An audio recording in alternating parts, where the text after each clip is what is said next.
জনগণের রাজনীতি নাকি রাজনীতির জনগণ, রাজনীতির আয়নায় কতটা প্রতিফলন জনগণের, তাদের অবস্থান কোথায়, সেই হিসেবটি বুঝতে যমুনা টেলিভিশনের রাজনীতির এই আয়োজনে পুরো সময় আপনাদের সাথে আছে আমি Roksana Anjuman Nicole.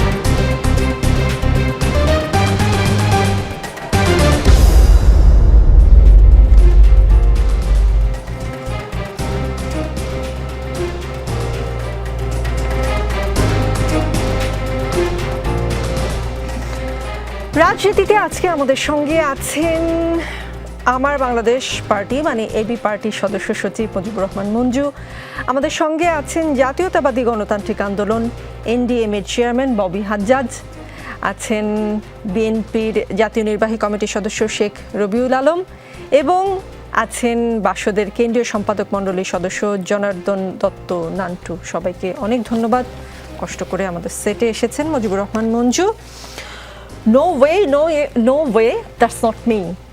New York Times আয়োজিত একটি ইভেন্টে এমনভাবে আন্তর্জাতিক জলবায়ু প্রতিনিধি শমিনী সেনগুপ্তার এক প্রশ্নের জবাবে উত্তর দেন প্রধান উপদেষ্টা ডক্টর মোহাম্মদ ইউনূস।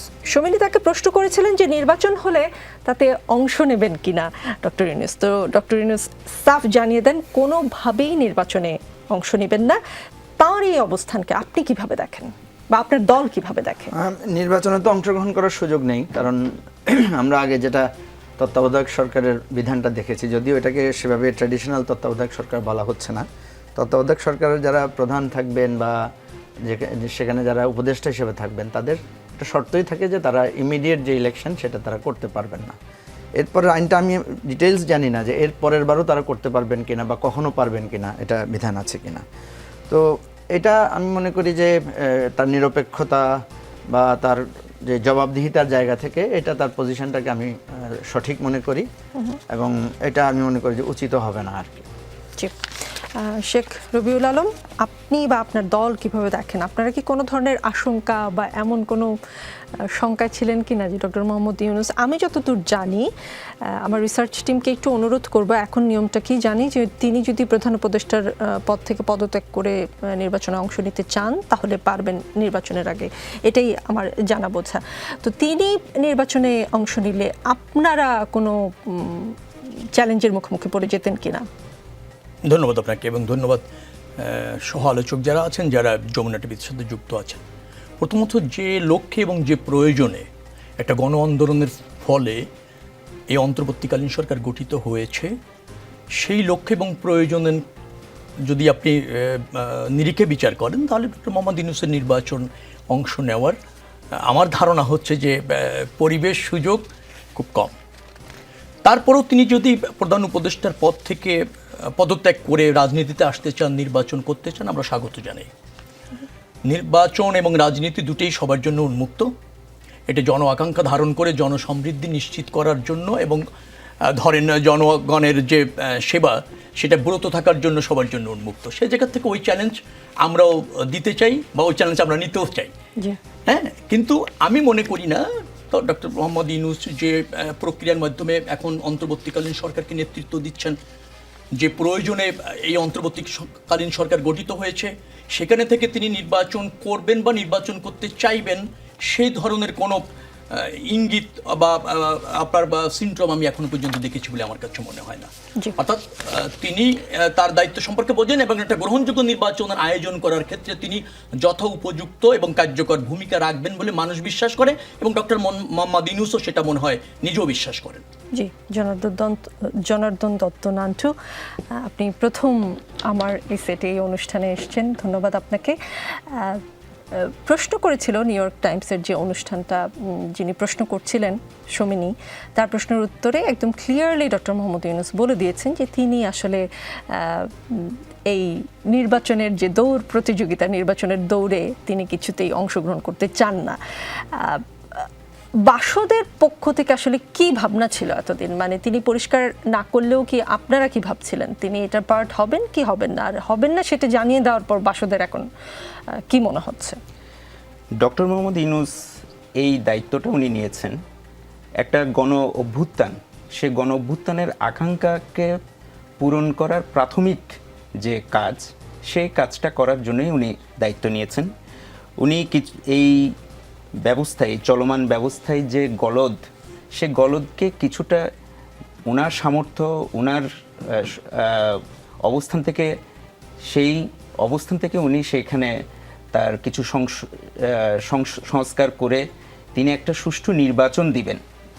সুষ্ঠু নির্বাচনের মধ্যে দিয়ে জনপ্রতিনিধিরাই তারা দায়িত্ব নেবেন। এখন সেই জায়গা থেকে ডক্টর মোহাম্মদ ইউনূসের এই নির্বাচন না করার যে কথা, আমরা সেটাকে স্বাগত জানাই। কারণ নির্বাচন না করে উনি নির্বাচনের একটা সুষ্ঠু পরিবেশটা নিজে তৈরি করার জন্যই পুরো মনোযোগটা দিবেন, সেটা আমরা ঠিক মনে করি। জি, একই সঙ্গে ধন্যবাদ ববি হাজ্জাজ, আপনার সঙ্গে এর আগে মানে এই সেটে আপনি প্রথম এসেছেন। যে কোনো পরিস্থিতিতে অন্তর্বর্তী সরকারকে সমর্থনের অঙ্গীকার করেছেন সেনাপ্রধান জেনারেল ওয়াকারুজ্জামান। আগামী 18 মাসের মধ্যে যেন নির্বাচন হতে পারে সেজন্য গুরুত্বপূর্ণ সংস্কারগুলো সম্পন্ন করতে এই সরকারকে সমর্থনের প্রতিশ্রুতি দিয়েছেন তিনি। বার্তা সংস্থা রয়টার্সকে দেয়া একটা সাক্ষাৎকারে তিনি এসব কথা বলেন এবং আমরা জানতে পারি 18 মাসের এই সময়সীমা নিয়ে আপনার দলের অবস্থান কি এবং আপনি কি মনে করেন আগেই সম্ভব না 18 মাস ঠিকঠাক একটা সময় আছে? একই সঙ্গে ডক্টর ইউনূসের আজকের এই যে নির্বাচনে তিনি অংশ নেবেন না সেটা নিয়েও যদি কিছু বলতে চান বলতে পারেন। জি, প্রথমে আপনাকে অসংখ্য ধন্যবাদ নিকোল। একই সাথে আপনাকে, আমার বিজ্ঞ সহ আলোচক যারা আছেন এবং যমুনা টিভির পর্দায় যারা দেখছেন তাদের সবাইকে সালাম এবং শুভেচ্ছা। আমি প্রথমে যেহেতু যে আলোচনাটা অলরেডি হচ্ছিল সেটা ছোট্ট করে বলে নিই। ডক্টর মোহাম্মদ ইউনূস নেবেন না, আমি সাধুবাদ জানাই, ইতিবাচক কথা, কিন্তু ওনার আসলে অপশন ছিল নেয়ার, এটাও আসলে আমরা কেউ বোধহয় এর আগে চিন্তা করিনি। তো এটা হয়তো অবাঞ্ছিত একটা প্রশ্নই বিদেশি একটা গণমাধ্যম তাকে করেছেন। এটার আইনি কোনো প্রক্রিয়া থাকতে পারে না, বিকজ এখন আমাদের যে অন্তর্বর্তীকালীন সরকার আছে সেটা কোনো আইনি প্রক্রিয়া আসেনি, আমরা আইনের বাইরে যে আনতে হয়েছে। এগেন ওই যে ডক্ট্রিন অফ নেসেসিটি, এটা নিয়ে অনেক আলোচনা হয়েছে, নতুন কিছু না। কিন্তু যার দায়িত্ব নির্বাচন দেয়া, সে ওই নির্বাচন যে সরকার দিবে সেটাতেই যদি থাকতো তাহলে এর আগে আমরা কেয়ারটেকার সরকার চাইতাম না। সো অবভিয়াসলি আমরাও জানি এবং আমরা এটা সবসময় আশা করেছি, কখনো চিন্তাও করিনি উনি থাকবেন। সো এটা আসলে অবাঞ্ছিত প্রশ্ন। দ্বিতীয় পয়েন্টটাতে যেটা আপনি বললেন যে আমাদের চিফ অফ আর্মড ফোর্সেস, উনি যে কথাটা বলেছেন, উনি যৌক্তিক কথা বলেছেন যে উনি শুরু থেকে মানে 5ই অগস্ট থেকে উনি ফুল ওনার তরফ থেকে এবং ওনার ফোর্সেসের তরফ থেকে ফুল সাপোর্ট দিয়েছেন জনগণের প্রতি, গণতন্ত্র সৃষ্টির প্রতি। তার মানে এই অন্তর্বর্তীকালীন সরকারের তৈরির প্রতি এবং তৈরি হবার পর থেকে তাদের যা কিছু প্রয়োজন, যেইভাবে জেনারেল ওয়াকারুজ্জামান এবং আর্মড ফোর্সেস সহযোগিতা করতে পারে সেই সহযোগিতার কথাগুলো ওনারা বলেছেন। সো উনি যখন এই যে 18 মাসের কথা বলেছেন, আমি ধরেই নিয়েছি যে উনি টাইম জাস্ট রাদার কথার কথা একটা সময় বলেছেন। উনি হয়তো যেটা মিন করতে চেয়েছেন, এটলিস্ট আমরা যেটা ধরে নিয়েছি, উনি যেটা মিন করতে চেয়েছেন যে সুন্দর সুষ্ঠু একটা নির্বাচন দেবার জন্য যেটাই সময় লাগুক না কেন, যেটাই প্রয়োজন সেটা তারা তাদের জায়গা থেকে পুরোপুরিভাবে অন্তর্বর্তীকালীন সরকারকে দেবে। তবে আপনি বলতে চাচ্ছেন 18 মাসটা খুব যে স্পেসিফিক ভাবে তিনি বলেছেন এমন আমার মনে হয়নি। তবে সময়ের ব্যাপারে যে জিনিসটা, যে আসলে আমাদের কাজ শুরু করতে হবে, আমরা সবাই আশা করি, মানে স্পেশালি যারাই রাজনৈতিক অঙ্গনে আছেন, আমরা বিশ্বাস করি জনগণও তাই চাই, কিন্তু সবাই ভোট ছাড়া তো আর জনগণের হয়ে কথা বলতে পারি না। তো রাজনৈতিক অঙ্গনে যারা আছে আমরা সবাই আশা করি যে যত শীঘ্রই সম্ভব একটা ভালো সুষ্ঠু নির্বাচন দেবেন। এখন যত শীঘ্রই সম্ভব এটা একটু ভেগ হয়ে যায়, কারণ কত শীঘ্রই সম্ভব এটা যারা সরকার পরিচালনার দায়িত্বে আছেন তারাই আরও ভালোভাবে বলতে পারবেন যে আইন শৃঙ্খলা বাহিনী বা লোকাল সরকার এই জায়গাগুলোতে এই জায়গাগুলোকে নির্বাচনের জন্য যে জায়গায় আনা দরকার, এই ব্যবস্থাগুলোকে, সেটার জন্য কতখানি প্রতিকূলতায় তারা আছেন তারা আমাদেরকে পরিষ্কার করে না বললে আমরা বুঝতে পারবো না। আমরা এখন আশাবাদী, এই যে 6টা নতুন কমিশন হবার পর আমরা আশাবাদী যে ডিসেম্বরে যখন কমিশনের রিপোর্টগুলো দেওয়া হবে, এই কমিশন রিপোর্টের মাধ্যমে আমরাও জানতে পারবো এবং তখন ডিসেম্বরে বসেই অন্তর্বর্তীকালীন সরকারের সাথে সময় নিয়ে আমরা আলোচনাটা শুরু করতে পারবো, এইটা নিয়ে আমরা আশাবাদী। জি, মুজিবুর রহমান মঞ্জু, প্রধান উপদেষ্টা নিউ ইয়র্ক টাইমসের যে ইভেন্টের কথা আমি দিয়ে শুরু করলাম, সেই ইভেন্টেই তিনি বলেছেন যে কয়েকটি কমিশন গঠন করা হয়েছে তারা সামনের মাসগুলোতে সংস্কার সুপারিশ দেবে বলে আশা করা হচ্ছে। তারপর নির্বাচনের জন্য একটি তারিখ নির্ধারণ করা হবে, কমিশনের রিপোর্ট নিয়ে আলোচনা করা হবে রাজনৈতিক দলগুলোর সাথে। তবে নির্বাচন কবে হবে সে সময়সীমা তার কাছে নেই, এটাও তিনি উল্লেখ করেছেন। ওদিকে আবার সেনাপ্রধান যেটা বলেছেন, আমরা দেখলাম যে জেনারেল ওয়াকারুজ্জামান বলেছেন 18 মাসের কথা। জেনারেল ওয়াকারুজ্জামান বলেছেন প্রতি সপ্তাহেই প্রধান উপদেষ্টার সাথে তার সাক্ষাৎ হয়। তাহলে সেনাপ্রধানের মত একটা সময়সীমা, আবার প্রধান উপদেষ্টার কাছ থেকে আমরা ঠিক কোনো সময়সীমা পেলাম না, কোনো তফাৎ আপনি ফারাক কোনো মানে এখানে কোনো আমি কোনো- অসামঞ্জস্যতা বা আপনি কিছু কোনো দেখতে হ্যাঁ গ্যাপ পাচ্ছেন? দেখছেন কিনা? আমি দেখছি না। প্রথম আচ্ছা, কথা হচ্ছে জি। দেখছি না এই কারণে, কারণ সেনাপ্রধান সুস্পষ্টভাবে বলেছেন, প্রধান উপদেষ্টার সাথে তার প্রতি সপ্তাহে কথা হচ্ছে, তিনি বলেছেন আমরা শুরু থেকে এই সরকারকে সমর্থন দিয়ে যাচ্ছি, নিয়মিতই তাদের সাথে যোগাযোগ হচ্ছে। এটা আমার একটা ধারণা যে প্রধান উপদেষ্টা যখন বাইরে যাচ্ছিলেন একটা জল্পনা কল্পনা ছিল যে এই সময়টাতে একটা শূন্যতার প্রসঙ্গ, আপনি জানেন আমাদের তো এখন ব্যাপক মানে সোশ্যাল মিডিয়াতে ব্যাপক গুজব এর বিস্তার ঘটে। তো সেখানে উনি সাক্ষাৎ করেছেন প্রধান উপদেষ্টার সাথে যাওয়ার আগে, এবং প্রধান উপদেষ্টা যাওয়ার সেই মুহূর্তেই তিনি কিন্তু এমন একটা সাক্ষাৎকার উনি দিয়েছেন যেখানে উনি অনেকগুলো কথা বলেছেন। সেখানে কিন্তু সেনাবাহিনী সংস্কারের কথা, অতীতে সেনাবাহিনীতে রাজনৈতিক হস্তক্ষেপ হয়েছে, রাজনীতিকরণ হয়েছে, কথাগুলো উনি তুলে ধরেছেন। আমার যেটা মনে হয় যে এই যে একটা সময় সীমা নিয়ে আমাদের মধ্যে একটা কথা হচ্ছিল, রাজনৈতিক দলগুলো খুবই কনসার্ন শো করছিল যে একটা সময়সীমা দরকার। আমার কাছে মনে হচ্ছে এটা একটা প্রাথমিক আলোচনা ইনডিরেক্টলি এই গভর্নমেন্টের পক্ষ থেকে দেওয়া হয়েছে যে 18 মাস একটা মাথার মধ্যে। আপনি দেখেন আমি কিন্তু অনেক জায়গায় এটা বলেছি, এটা হয়তো রিপিট হচ্ছে, আমাদের দেশে সাধারণত উইন্টারে ইলেকশন হয়। তো এখন উইন্টার তো আমাদের খুব সামনে, আর 2 মাস 3 মাসের মধ্যেই। এরপরে কিন্তু 1 বছর পরে আবার আপনি ডিসেম্বর জানুয়ারিটা আসছে। তো আমি যদি ওখানে ধরি 1 বছর, এখানে আমরা কিন্তু এই 4-5 মাস 6 মাস আমাদের হচ্ছে, এখানে কিন্তু একটা 18 মাসের হিসাব মেলে। এরপরে যদি আমরা আবার ইলেকশনে যাই তাহলে কিন্তু এটা 2.5 বছর হয়ে যায়। তো সেই জায়গায় 2.5 বছরটাও কিন্তু আমাদের শুনতে একটু বেশি শোনা যায়। তো সেনাপ্রধান হয়তো এই যে 18 মাসের বিষয়টা বলেছেন যে রাজনৈতিক দলগুলো যেহেতু এটা একটা আলোচনার খোরাক হয়তো উনি তুলে দিয়েছেন। আমরা যখন উপদেষ্টাদের সাথে কথা বলেছি, কোনো উপদেষ্টার কাছ থেকে কিন্তু আমরা এই ধরনের ইঙ্গিত পেয়েছি, এবং যে 6টি কমিশন হয়েছে সেখানে কিন্তু বলা হয়েছে যে ওনারা 3 মাস বা 6 মাসের মধ্যে এটা সুপারিশ দেবেন। কিন্তু নিকোল, এখানে একটা সমস্যা কি জানেন? এই যে কমিশনগুলো হয়েছে, আপনি হয়তো দেখেছেন যে শাহদিন মালিক কিন্তু বলেছে ওনার সাথে কিন্তু কনসাল্ট করা হয় নাই। আমি আরও 2-1 জন উপদেষ্টা মানে যারা কমিশনের চেয়ারম্যান হয়েছেন তাদের কাছ থেকেও শুনেছি যে তারা কেউ বলেছেন যে না, আমাকে যে এই কমিশনের চেয়ারম্যান করা হচ্ছে আমাকে আগে জানানো হয়নি। এবং আপডেট যেটা আমরা জানতে পারছি যে কমিশনগুলোতে এখনও লোকবল দেওয়া হয়নি, এখনও তাদের টার্মস অফ রেফারেন্স কী হবে সেটা এখনও সঠিক করা হয়নি। সুতরাং এই কথাটা কিন্তু আমি একবার আপনার এখানেও বলেছিলাম যে কমিশন যেটা করা হয়েছে এটার টাইম ফ্রেম এবং এটার কার্যক্রমটা কিন্তু কিছুটা শ্লথ মনে হচ্ছে। এখন এরপরে যদি আপনি বলেন যে রাজনৈতিক দলগুলোর সাথে আলোচনা হবে, তারপরে রাজনৈতিক দলগুলো ঐক্যমতে পৌঁছাবে, আজকে প্রধান উপদেষ্টা বলেছেন ভোটার লিস্ট সংক্রান্ত একটা ইঙ্গিত উনি দিয়েছেন, ভোটার লিস্ট আপগ্রেডেশন করা হবে। তো সেই জন্য আমার কাছে মনে হচ্ছে এখানে কিন্তু একটা আপনার মানে সময় ক্ষেপণের বা আমি বলছি না যে এটা ডেলিভারেটলি হচ্ছে, একটু সময় ক্ষেপণের ব্যাপারটা চোখে পড়ছে মনে হচ্ছে আর কি। এখন আপনার জানা আছে যে 1/11-এর সময় কি হয়েছে? 1/11-এর সময় কিন্তু কিছু সংস্কার কার্যক্রম শুরু হয়েছিল, মানুষ আশাবাদী হয়েছিল। ইভেন আমি বলবো, আমি একজন রাজনীতিবিদ হয়ে এটা বলতে বাধ্য হচ্ছি যে তখন কিন্তু একটা -2 ফর্মুলার কথাটা আমাদের কানে বাজছিল, এবং সে সময় কিন্তু দেখা গেছে যে যখন শেখ হাসিনা খালেদা জিয়াকে গ্রেফতার করা হয়েছে তখন কিন্তু মানুষ রাজপথে সেভাবে নামে নাই, বা কিছুটা মৌন সমর্থন দিয়েছিল যে না, এরকম একটা সরকার হোক, তারপর আমরা একটু স্বস্তিতে থাকি। আমাদের যে দলীয়করণ, দুর্নীতি, দখলবাজি, আত্মীয়করণের যে ঝামেলাটা, এটা থেকে হয়তো মানুষ একটু মুক্তি চেয়েছিল। কিন্তু আপনি দেখবেন যখনই আইন শৃঙ্খলা পরিস্থিতির অবনতি হয়েছে, ঢাকা বিশ্ববিদ্যালয়ে একটা অপ্রীতিকর ঘটনা ঘটেছে, সেখানে সেনা সদস্যরা হামলা শিকার হয়েছেন, এ ধরনের একটা অপ্রীতিকর ঘটনার পরে তখন আমরা দেখলাম হঠাৎ করে গভর্নমেন্ট টার্ন করে দ্রুত ইলেকশনের দিকে চলে গেছে।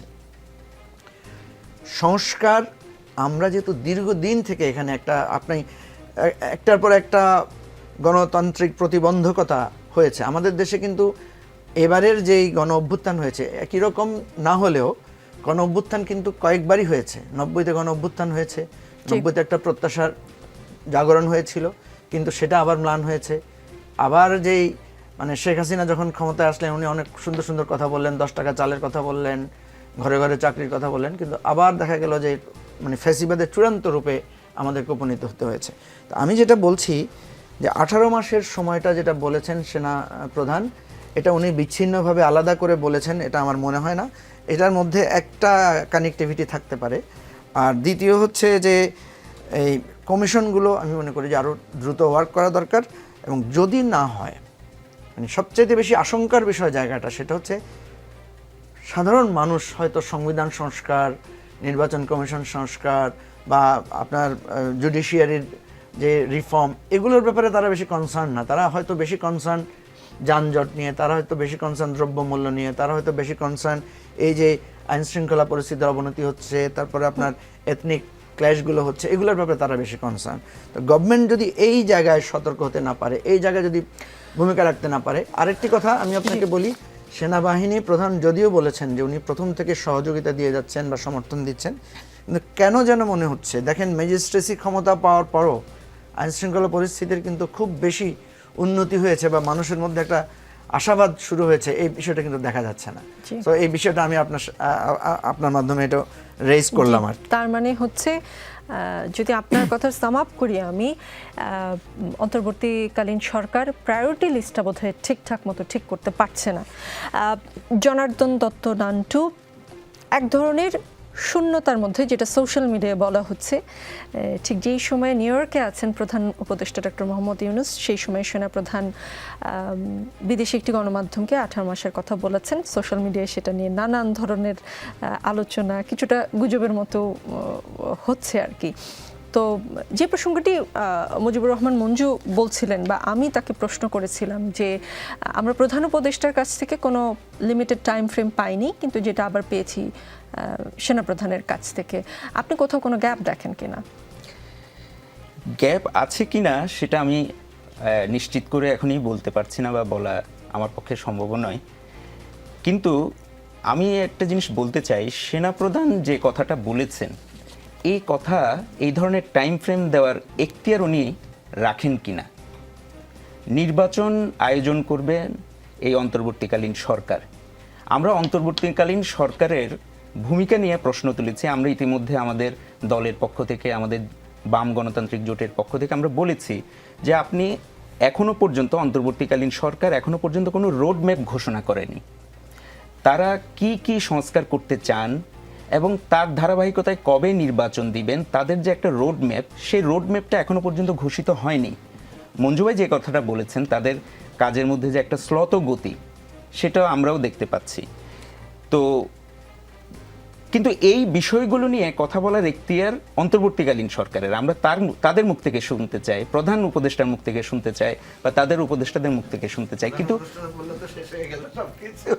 না, তারপরেও কিন্তু এটা সেনাবাহিনী প্রধান, তিনি কি একটা 18 মাস হবে না 1 বছর হবে এই ধরনের কথা বলার এখতিয়ার কি উনি রাখেন? ফলে এইটা মানুষের মাঝে একটা সন্দেহ তৈরি করেছে যে তাহলে কি সেনাপ্রধানের সাথে এই সরকারের কোনো একটা গ্যাপ আছে। সরকার কোনো টাইম ফ্রেম দিচ্ছে না, সরকার কোনো নির্বাচনের সময় বলছেন না, বরঞ্চ আমরা দেখছি যে কমিশনের দায়িত্বপ্রাপ্ত একজন গুরুত্বপূর্ণ ব্যক্তি, তিনি আবার এই সেনাবাহিনী প্রধানের এই কথার সাথে দ্বিমত করলেন, বলছেন না, এই সংস্কারের জন্য আরো বেশি সময় দরকার। ফলে এই সমস্ত কিছু মিলে মানুষের মধ্যে কিন্তু এক ধরনের সন্দেহ তৈরি হচ্ছে, আসলে এদের মধ্যে কি কোনো গ্যাপ আছে, তাদের চিন্তার মধ্যে, তাদের উদ্দেশ্যের মধ্যে, তাদের মানুষের মধ্যে একটা সন্দেহ তৈরি হচ্ছে। এই বিষয়টা নিয়ে পরিষ্কার করা অবশ্যই আমি মনে করি অন্তর্বর্তীকালীন সরকারের দায়িত্ব। জি, শেখ রবিউল আলম, 18 মাস যে টাইম ফ্রেমটা বিএনপি কি মনে করে, যে যদি ধরে নেই প্রশ্নের খাতিরে যে এটা একটা টাইম ফ্রেম প্রাকৃতিক নিয়মেই, মুজিবুর রহমান মঞ্জু যেমন বললেন যে প্রকৃতির সাথে মিল রেখেও যদি হিসাব কষি, সেটা তো আগামী ডিসেম্বরের আগে আসলে সম্ভব না। এই টাইম ফ্রেমটা কি বিএনপির জন্য যৌক্তিক মনে হচ্ছে না? বিএনপি চাচ্ছে, প্রথমে তো 3 মাস বলেছিলেন আপনারা, সেখান থেকে বোধহয় একটু সরে এসেছেন, আরও আগেই সম্ভব না। আমি এটাকে টাইম ফ্রেম মনে করছি না। সেনাপ্রধানের বক্তব্য অন্যরা যেভাবে মনে করছে টাইম ফ্রেম, আমি তা মনে করছি না। আমি মনে করেছি যে সেনাপ্রধান প্রয়োজনীয় সংস্কার করে 18 মাসের মধ্যে তার বিবেচনায় নির্বাচন করা সম্ভব, এরকম একটা মতামত তিনি দিয়েছেন। আবার তিনি সরকারের হয়ে বলেছেন ওই সাক্ষাৎকারটা ওরকমও না, এটি একান্তই তার মতো করে তিনি যা দেখছেন, তিনি যা মনে করছেন, সংকটটা তিনি জানেন, উত্তরণের পথটাও তিনি যেভাবে দেখছেন সেটাকে আমি ইতিবাচকভাবে দেখছি। যেমন উনি গণতন্ত্র, ভোটাধিকার, রাজনীতির প্রতি তার যে সম্মান, শ্রদ্ধা এবং অঙ্গীকারের কথাটা বলেছেন, এটা বেশ প্রশংসার দাবি রাখে। আচ্ছা, সেই জায়গা থেকে আমি দেখছি। ডক্টর ইউনূস সাহেব বললেন না সময়ের কথা আপনি যেটা বলছিলেন, তিনি কিন্তু সময়ের কথা বলেননি। আমার মনে হয়েছে তিনি একটু সমন্বিতভাবে বলতে চান ডক্টর মোহাম্মদ ইউনূস, আর একটু সমন্বিতভাবে বলতে চান বিধায় তিনি এইভাবে হয়তো সময়ের কথা বলেননি। বিচ্ছিন্নভাবে সময়ের কথাটা বলাটাও কিন্তু বিভাজন তৈরি করবে, ভুল বুঝাবুঝি তৈরি করবে, অসন্তোষও তৈরি করতে পারে, অবিশ্বাসও তৈরি করতে পারে। যার ফলে এরকম জাতীয় গুরুত্বপূর্ণ বিষয় যেটা হবে, আমার মনে হয় সেটা একটা রোড ম্যাপ তারা চূড়ান্ত করবেন। আমাকে যদি 18 মাসের কথা বলেন, আমি তো 18 মাস দেখছি না।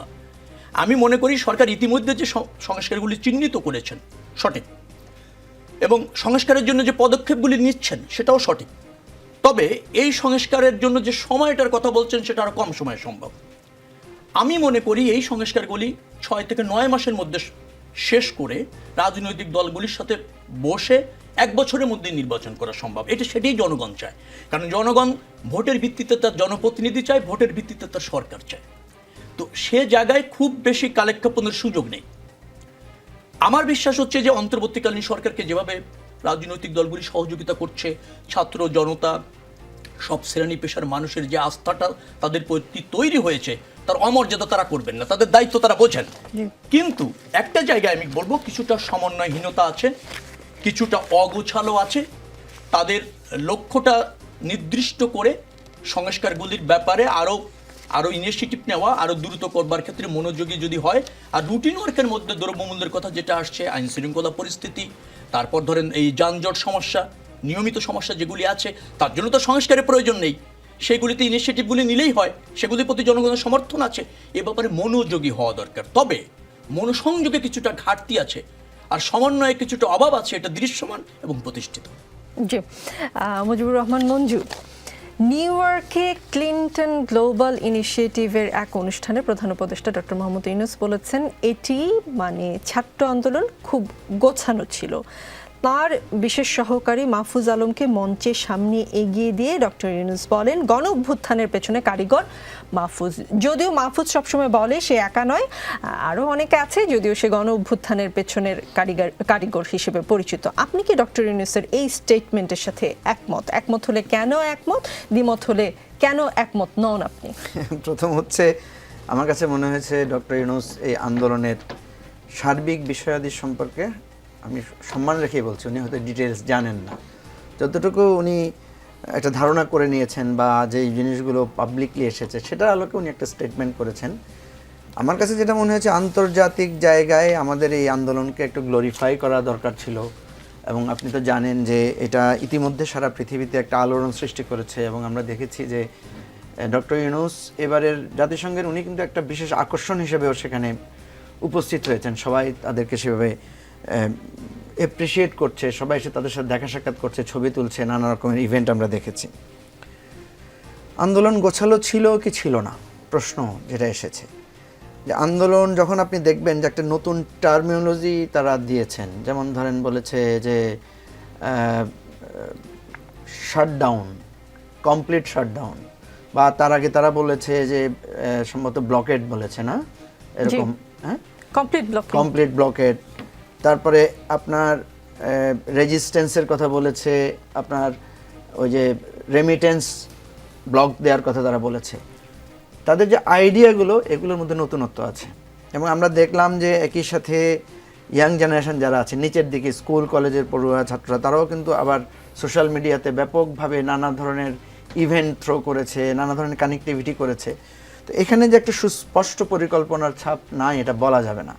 কিন্তু মজার ঘটনা হচ্ছে যে এই পরিকল্পনার ভেতরে সরকারের ভুলগুলো এই পরিকল্পনাগুলোকে এক ধরনের আরও বেশি, আমি বলবো যে অগ্নিসংযোগ করেছে বলা যেতে পারে। যেমন ধরেন আমরা যদি দেখি যে অতীতে আমরা দেখেছি যে যখন রাজপথে কোনো অন্যায় হচ্ছে, ভুল হচ্ছে, ক্ষতি হচ্ছে, যেমন ইলেকশনের সময় আমরা কি দেখলাম, মানুষ ফেসবুকে বসে বসে, সোশ্যাল মিডিয়াতে বসে বসে তার প্রতিক্রিয়া জানাচ্ছে, কিন্তু রাজপথে আসছে না। এবারও কিন্তু সরকার যে ভুলটা করেছে, তারা যদি সোশ্যাল মিডিয়াটা ওপেন রাখতো তাহলে হয়তো দেখা যেত যে এই তরুণরা তাদের ইমোশনটাকে সোশ্যাল মিডিয়াতে দিয়েই তারা তাদের দায়িত্বটা সারত। যখন সে তার সতীর্থের রক্তের কথাটা, তার কষ্টের কথাটা যখন সে বলতে পারছে না, তখন কিন্তু সে রাজপথে নেমে এসেছে। এবং এটা আমার অনুভূতি, আমি দেখেছি আমাদের সন্তানরা, বা যেহেতু আন্দোলনে আমরা খুব নিবিড়ভাবে পর্যবেক্ষণ করেছি, কাছ থেকে দেখেছি, প্রতিটি রাস্তায় গেলে আপনি দেখবেন যে ছাত্ররা যখন রাস্তায় এসেছে, বিশেষ করে টিন এজের যারা, মানে জুম জেনারেশন যেটাকে আমরা দেখেছি, ওরা কিন্তু একটা ফেস্টিভ মুড নিয়ে এসেছে। তাদের সম্বন্ধে সাজগোজ ছিল, নানা ধরনের ব্যানার, ফেস্টুন, নানা ওয়ার্ডিং দিয়ে তারা এসেছে, এবং তাদের সাথে তাদের গার্ডিয়ানরা এসেছে। গার্ডিয়ানরা এসেছিল কিন্তু একটা সিকিউরিটি মেজার নেওয়ার জন্য, যে তাদেরকে শেল্টার দিবে, তাদেরকে রক্ষা করবে। তো যখন তারা রাজপথে অ্যাটাকের শিকার হয়েছে, যুবলীগ, ছাত্রলীগ যখন তাদেরকে অ্যাটাক করেছে, তখন দেখা গেল যে তাদের মুডটা চেঞ্জ হয়ে গেছে। তাদের যে ফেস্টিভ মুড ছিল সেটাতে তারা একটা প্রতিরোধের মুডে গিয়েছে, এবং যেই মানে অভিভাবকরা গিয়েছিল সন্তানদেরকে আগলে রাখার জন্য, তারাও কিন্তু তখন লাঠি পাথর হাতে তুলে নিয়েছে। এই যে আপনি এটাকে আপনি কি পরিকল্পনা বলবেন, না বলবেন যে একটা মানে একটা ঘটনার প্রতিক্রিয়ায় আরেকটা ঘটনার সৃষ্টি হওয়া? তো সেজন্য বুদ্ধিদীপ্ত কৌশলগত পদক্ষেপ যেমনি ছিল, তেমনি সরকারের প্রত্যেকটা ভুলকে তারা ক্যাশ করেছে। সরকারের প্রত্যেকটা, আপনি দেখেন, আমি আপনাকে আগেও বলেছি যে সরকার তাদেরকে রাজাকারের নাতি পুতি বলে যেভাবে হেয় করেছে তৎকালীন স্বৈরাচারিণী প্রধানমন্ত্রী, এটা আমাদের জেনারেশন হলে আমরা একভাবে প্রতিক্রিয়া দেখাতাম। ওদের জেনারেশনের প্রতিক্রিয়াটা ছিল খুবই, না আমরা যেটা ভাবতে পারি না, যে তারা এটাকে বলছে, মানে বিষয়টা হচ্ছে এমন যে ড্যাম কেয়ার, যে হ্যাঁ আমি রাজাকার, কি করতে পারো তুমি দেখি। এই ধরনের একটা মনোভাব নিয়ে তারা কিন্তু যখন এগিয়েছে, আমরা কিন্তু একটু চিন্তিত হয়ে পড়েছিলাম। তার মানে মুজিবুর রহমান মঞ্জু আন্দোলনের মাস্টার মাইন্ড কোনো একজন ব্যক্তি বা একটি গোষ্ঠী, এমন কি বিষয়? মাস্টার মাইন্ড একজন ব্যক্তি গোষ্ঠী না বলে সবাই বলছে, ইভেন মাহফুজও কিন্তু এটা রিপিটেডলি বলেছে যে আমি মাস্টার মাইন্ড নই। এখন কিন্তু কথা হচ্ছে যে মাহফুজ আবার এটাও বলেছে যে আমাকে পুলিশ খুঁজে পায় নাই, আমাকে ধরার জন্য চেষ্টা করেছে। তো বোঝা যাচ্ছে যে তার একটা বিরাট কন্ট্রিবিউশন ছিল। জি, বিরাট একটি কন্ট্রিবিউশন ছিল। ববি হাজ্জাজ, নিউ ইয়র্কে ক্লিন্টন গ্লোবাল ইনিশিয়েটিভের অনুষ্ঠানে প্রধান উপদেষ্টা ডক্টর মোহাম্মদ ইউনূস যে স্টেটমেন্টটি দিয়েছেন যে এই ছাত্র আন্দোলন খুব গোছানো ছিল, এবং তিনি মাহফুজকে একটু সামনে এগিয়ে দিয়ে বলেছেন যে সে পেছনের মূল কারিগর। এই স্টেটমেন্টের সঙ্গে আপনি একমত দ্বিমত কোনটা আসলে? মানে আসলে এখানে একমত বা দ্বিমত পোষণ করার মতো জায়গা নেই। ডক্টর মোহাম্মদ ইউনূস অত্যন্ত মুরব্বী একজন গুরুজন। উনি স্নেহের সাথে একজনকে পরিচয় করিয়ে দিচ্ছিলেন, এবং স্নেহে আবেগে, এবং যেহেতু ওনার সাথে কাজ করছেন 8 তারিখের কিছুদিন পর থেকে, সেহেতু স্নেহে আবেগে উনি হয়তো অনেক সুন্দর করে একটা কথা বলতে যে মাস্টার মাইন্ড শব্দটা ব্যবহার করেছেন। এটাকে খুব বেশি ঘাটাঘাটির তেমন কোনো কারণ আমি পার্সোনালি দেখি না। আর এগেন একটা জিনিস আমি একটু পরিষ্কার করব যে আন্দোলন গোছালো ছিল, এটা সত্যি কথা, এবং এই আন্দোলনে যে ধরনের কর্মসূচি এসেছে বা যে ধরনের সর্ট অফ, এই যে যেমন আমার বিজ্ঞ সহ-আলোচক বললেন যে তাদেরকে যখন, মানে এই যে তরুণদেরকে বা জেনজিদেরকে যখন রাজাকার বা এই ধরনের নোংরা শব্দ ব্যবহার করে তাদেরকে আখ্যায়িত করা হয়েছে, খোদ শেখ হাসিনা যখন করেছে, তখন তাদের যে প্রতিক্রিয়া ছিল, কিন্তু একই প্রতিক্রিয়া 2018-তেও ছিল। পয়েন্টটা যেটা হয়েছে যে আসলে আন্দোলন গোছালো ছিল, এটা সত্যি, বাট আন্দোলন যত না গোছালো ছিল, পরিষ্কার ছিল হাসিনার সরকার কত অগোছালো ছিল। কারণ আন্দোলনে একটা জায়গায় স্পেশালি আপনি যদি দেখেন যে মিড জুলাই পর্যন্ত এক ধরনের আন্দোলন ছিল, তারপর ছাত্ররা পুরোপুরিভাবে এই আন্দোলনে ঢুকে গেল, মানে আপনার সরকারি বিশ্ববিদ্যালয়ের ছাত্ররা। এরপর আমরা দেখলাম যেইভাবে মানে ওপেনলি গুলি করা শুরু হলো এবং ভিডিওগুলো ভাইরাল যাওয়া শুরু হলো। এই যে এই ভিডিওগুলো ভাইরাল যাওয়া যখন শুরু হলো, আসলে সোশ্যাল মিডিয়া বন্ধ না, সোশ্যাল মিডিয়া 18-19 তারিখে যে সরকার বন্ধ করলো, কারণ 15-16 তারিখের যে ভিডিওগুলো ভাইরাল যাওয়া শুরু হলো, এবং ওইটার রিয়াকশনে এর আগে এগেন এখানে যারা আছেন কারোরই বয়স এত কম না যে গত 15 বছরে কি হয়েছে দেখেনি। গত 15.5 বছরে কেউ সাহস করে শেখ হাসিনার নামে কোনো পোস্ট সোশ্যাল মিডিয়াতে দেয়নি, এবং শুধু শেখ হাসিনার আশেপাশে কিছু নিয়ে পোস্ট দিলে অ্যারেস্টেড হয়েছে, অনেক কিছু হয়েছে। কিন্তু যদি একটু খেয়াল করে থাকেন, 15-16 তারিখ থেকে এত বিশাল আকারে খোদ শেখ হাসিনার বিরুদ্ধে সোশ্যাল মিডিয়াতে পোস্ট আসা শুরু হলো, যে 15-16 তারিখে আমার কাছে অ্যাটলিস্ট, বাকি কার কাছে কি আমি জানি না, আমার কাছে অ্যাটলিস্ট পরিষ্কার হয়ে গেছিল যে এই সরকার শেষ। এই সরকার এখন যে সময়ের ব্যাপার, মানে আজকে পড়তে পারে 16 তারিখের জায়গায় 26 তারিখে পড়তে পারে, আলটিমেটলি যে 5 অগস্ট পড়লো, কিন্তু এই সরকার শেষ, এটা 15-16 তারিখে পরিষ্কার হয়ে গেছিল। বিকজ জনগণের ভিতরে, এবং এটা কোনো এজ ব্যারিয়ার নাই, মানে 30s বলেন, 40s বলেন, 20s বলেন, টিনস বলেন, কোনো এজ ব্যারিয়ার নাই ভাই। শেখ হাসিনার নামে সবাই 16 তারিখ থেকে পোস্ট দেওয়া শুরু হয়ে গেছিল। শেখ হাসিনাকে ইয়াহিয়ার চিত্রে দেখে একে পোস্ট দেওয়া শুরু হয়ে গেছিল, মানে এই সব কিছু। সোশ্যাল মিডিয়া আসলে বন্ধ করেছে এই কারণে না যে মানে শুধুমাত্র সোশ্যাল মিডিয়া বন্ধ হয়েছে বলে রাগ বেড়েছে, না, রাগ বাড়ার জন্য ওটা থামানো যায় কি করে, এগেন তাদের ব্যর্থতা। মানে যত না সাজানো আন্দোলন তত অসাজানো বা অগোছালো ছিল তাদের সরকার, যে তারা কিছুই সাজিয়ে করতে পারে নাই। যে হঠাৎ করে সোশ্যাল মিডিয়া বন্ধ করে, যেটা পরিষ্কার সবাই জানে হয়নি, বাট বলছে কিছু টাওয়ারে আগুন লেগে গেছে।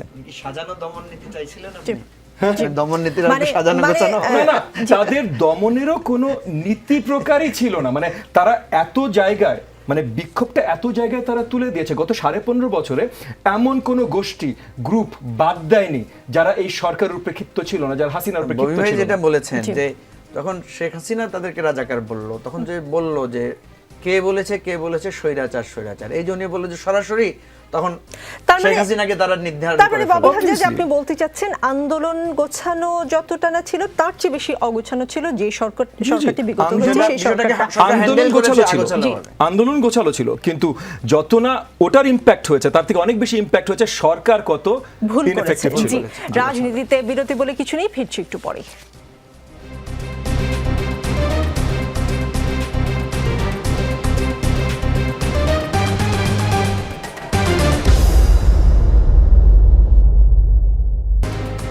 দেখছেন রাজনীতি, আমাদের সঙ্গে ববি হাজ্জাজ আছেন। ববি হাজ্জাজ, জাতিসংঘ সাধারণ পরিষদের অধিবেশনের ফাঁকে ডক্টর মোহাম্মদ ইউনূসের সঙ্গে মার্কিন প্রেসিডেন্ট জো বাইডেনের বৈঠক নিয়ে বিবৃতি দিয়েছে হোয়াইট হাউস।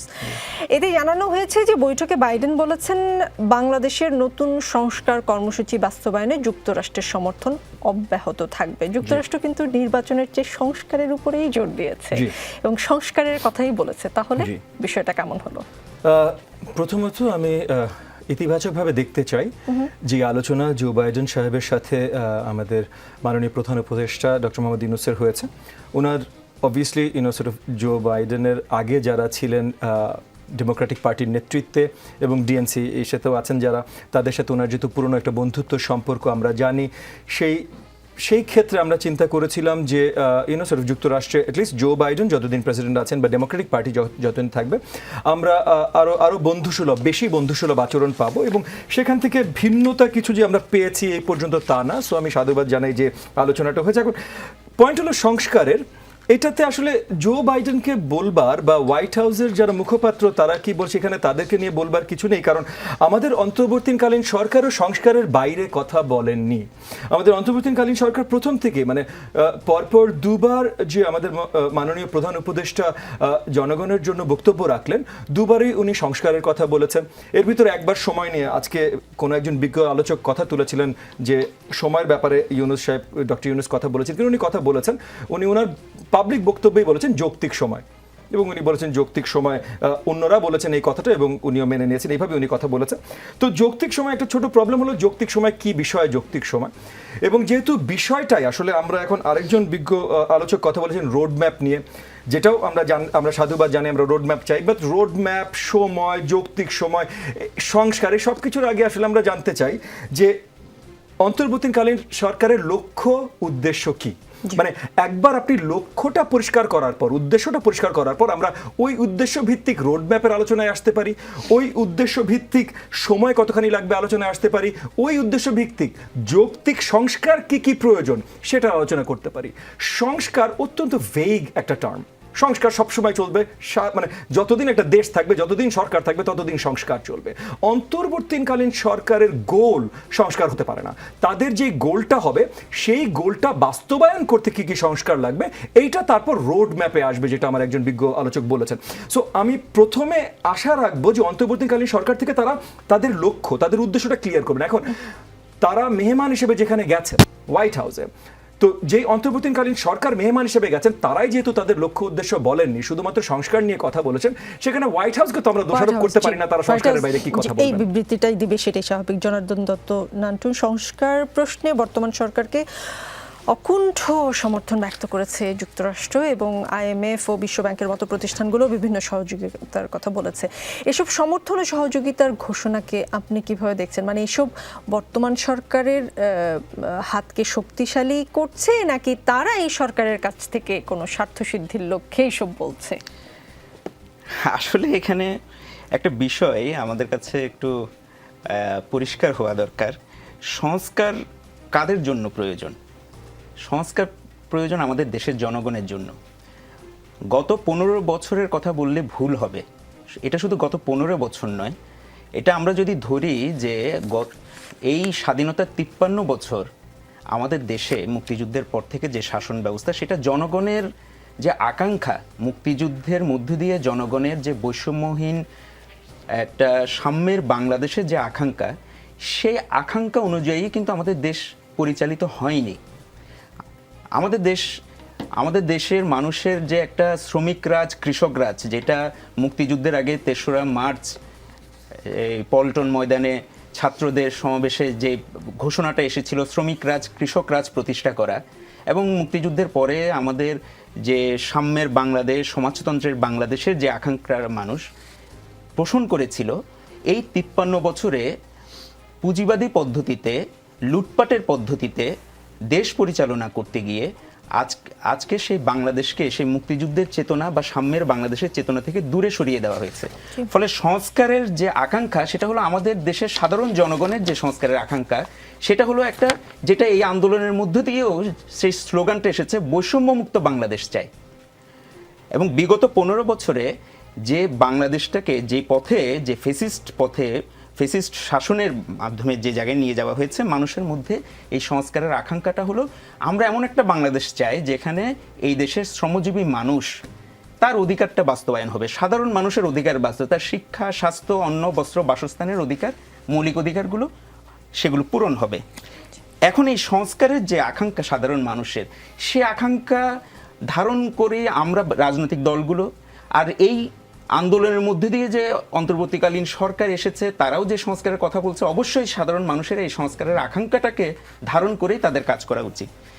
এখন এই সংস্কারের জন্য কে সহযোগিতা করবে? হ্যাঁ, বিদেশে কোনো রাষ্ট্র বলতে পারে যে, বন্ধুত্বপূর্ণ জায়গা থেকে বলতে পারে যে আমরা আপনাদের সংস্কারের সাথে পাশে থাকতে পারি, কিন্তু বিদেশি কোনো রাষ্ট্রের কোনো, তাদের কাছে আমি সংস্কারের জন্য সহযোগিতা বা তাদের দিক থেকে সহযোগিতার আশ্বাস নিয়ে আমি সংস্কার করব, এইটা নিশ্চয়ই আমরা চাইতে পারি না।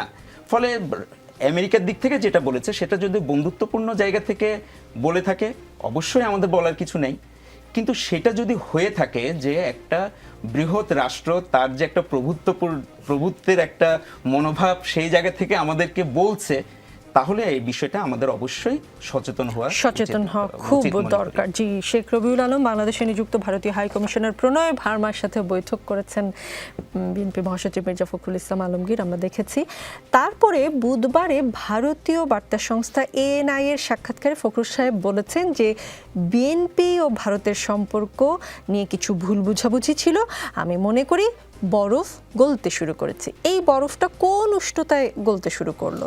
ভারত কিন্তু মনে করতো যে বাংলাদেশে তার কর্তৃত্ববাদী, অথবা ধরেন বাংলাদেশের মানুষের সাথে সম্পর্ক আওয়ামী লীগের সাথে সুসম্পর্ক থাকলেই হয়। আর বাংলাদেশে যদি আওয়ামী লীগ সরকারটি যে কোনো মূল্যে যদি ক্ষমতায় রাখা যায়, ভারতের পারপাস সার্ভ হয়, এরকম একটা ধারণা ভারতের ছিল, আমরা মনে করি। এখন হয়তো ভারত বুঝতে শুরু করেছে যে না, বাংলাদেশের গণমানুষের সাথে সম্পর্ক যদি রাখতে হয়, তাহলে সেখানে গণতন্ত্র, ভোটাধিকার, আর বিশেষ করে গণমানুষের দল বিএনপির সাথে সম্পর্ক রাখতে হয়। এই উপলব্ধি থেকে উনি, আমার মনে হয় যে মির্জা ফখরুল ইসলাম আলমগীর সাহেব বুঝতে পেরেছেন এবং বলেছেন। কারণ ভারতও তার প্রতিবেশী নীতি এবং বৈদেশিক নীতিতে যে পৌরতা ছিল, যে জরাজীর্ণতা ছিল, নিশ্চয়ই ভারত বুঝতে পেরেছে। কারণ আমরা বাংলাদেশের জাতীয়তাবাদী দল গণতন্ত্রে বিশ্বাস করি, ভোটাধিকারের ভিত্তিতে ক্ষমতায় যেতে চাই, সুশাসন নিশ্চিত করতে চাই, জবাবদিহিমূলক সরকার চাই। নিশ্চয়ই প্রতিবেশী দেশ ভারত, সে যদি বাংলাদেশের কল্যাণ চায়, বাংলাদেশের সাথে সম্পর্ক চায়, তো তার বাইরে যাওয়ার তার কোনো সুযোগ নেই। আর বিএনপি সর্ববৃহৎ রাজনৈতিক দল, সবচেয়ে জনপ্রিয় রাজনৈতিক দল। ডেফিনেটলি ভারতকে এই বাংলাদেশের সাথে সুসম্পর্ক করতে হলে বিএনপির সাথে সম্পর্কের ঘাটতি রেখে তো সেটা সম্ভব না। ভারত সেটা উপলব্ধি করেছে, আমরা মনে করছি। আরেকটা জায়গা আপনি সংস্কারের কথা বলছিলেন, আমি একটু বলি, কারণ ইন্টারিম সরকারের কিছু কিন্তু সীমাবদ্ধতা আছে। সে কিন্তু শাসন বিভাগের দায়িত্বটা পালন করছে মাত্র, আইন বিভাগ অনুপস্থিত। অর্থাৎ পরিপূর্ণ সংস্কার, বাংলাদেশে অনেকগুলি সংস্কারের প্রয়োজন আছে, দ্বিমত করছি না, সেটা উপলব্ধি করে আমরা 31 দফা অঙ্গীকারও করেছি। তার মধ্যে দেখবেন পরিপূর্ণ সংস্কার আছে, রাষ্ট্রের কাঠামো সংস্কার আছে, সরকারের মধ্যে সংস্কার রেখেছি, আবার রাজনৈতিক দলের মধ্যেও সংস্কার রেখেছি ওই 31 দফা। সেটাকে ভিত্তি ধরে যদি আমরা সব রাজনৈতিক দল জাতীয় একটা ঐক্যমতে আসতে পারি, নিশ্চয়ই সংস্কার সম্ভব হবে। কিন্তু অন্তর্বর্তীকালীন সরকার সব সংস্কার করতে সক্ষম হবে না, সে ততটুকু করতে পারবে একটা গ্রহণযোগ্য নির্বাচন, অংশগ্রহণমূলক নির্বাচন, জনগণের অবাধ ভোটের ভিত্তিতে জনপ্রতিনিধি এবং সরকার নির্বাচিত করার উন্মুক্ত পরিবেশ তৈরি করবার জন্য যে সংস্কারগুলি প্রয়োজন, সেটা নিশ্চয়ই এই সংস্কারগুলি এই সরকার করার তাদের লক্ষ্য হওয়া উচিত। জনগণেরও দাবি, রাজনৈতিক দলেরও দাবি, সেখানে আমাদের দ্বিমত নাই। কিন্তু প্রয়োজনীয় সময় যেন অজুহাত আবার না হয়, এই সংস্কারগুলি যেন তিনি চিহ্নিত করে দ্রুততম সময়ের মধ্যে করে জনগণ কর্তৃক অবাধ ভোটের মাধ্যমে জনগণ কর্তৃক নির্বাচিত সরকারের কাছে ক্ষমতা হস্তান্তর করবেন, সেটাই তাদের গুরু দায়িত্ব, সে ব্যাপারে সজাগ থাকলেই চলবে। জি, শেখ রবিউল আলম, এটাও নিশ্চয়ই মনে রাখতে হবে নির্বাচিত জনপ্রতিনিধিরা বারবার ব্যর্থ হয় বলেই এই ধরনের সরকারও আমাদের রাষ্ট্রে 31 দফা দাবি দেওয়া হয়েছে যে জনপ্রতিনিধি এবং সরকারগুলি কেমন হবে তার জন্য 31 দফা অঙ্গীকার। সেই দফাগুলো মানলে নিশ্চয়ই এই অবস্থা হতো না। সেই দফাগুলি আগে ছিল না, আপনি ভাবে ব্যাখ্যা করবেন না। সেই দফাগুলি যা কাগজে লেখা আছে সেটা কাজেও প্রমাণ হবে, সেটাই নিশ্চয়ই জনগণ আশা করতে পারে, সাধারণ জনগণ। মুজিবুর রহমান মঞ্জু, ইসলামপন্থী কয়েকটি দলের সঙ্গে নির্বাচনী ঐক্য গড়ে পরবর্তী জাতীয় সংসদ নির্বাচনে লড়ার চিন্তা করছে জামায়াতে ইসলামী।